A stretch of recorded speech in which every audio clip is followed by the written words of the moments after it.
Painful না, একেবারেই না।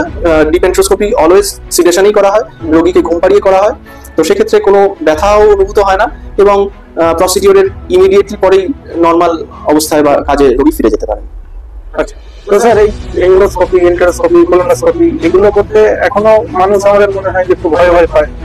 তো ব্যাপারটা হলো যে ওই সিটি স্ক্যান, এমআরআই, এইগুলো, ইউএসজি, এইগুলো করে কি জিআই এই ব্লিডিং ব্যাপারটাকে মানে নির্ণয় করা সম্ভব?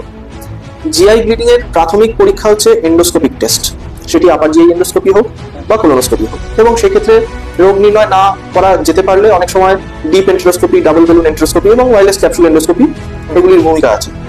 সিটি বা এমআরআই এর ভূমিকা তখনই, ধরা যাক কোনো রোগীর সিভিয়ার জিআই ব্লিডিং হচ্ছে, রোগীর ব্লাড প্রেশার ঠিক করে ধরে রাখা যাচ্ছে না বা হিমোগ্লোবিন নির্দিষ্ট নর্মাল লেভেলে রাখা যাচ্ছে না, তার মানে হিমোডিনামিক্যালি আনস্টেবল।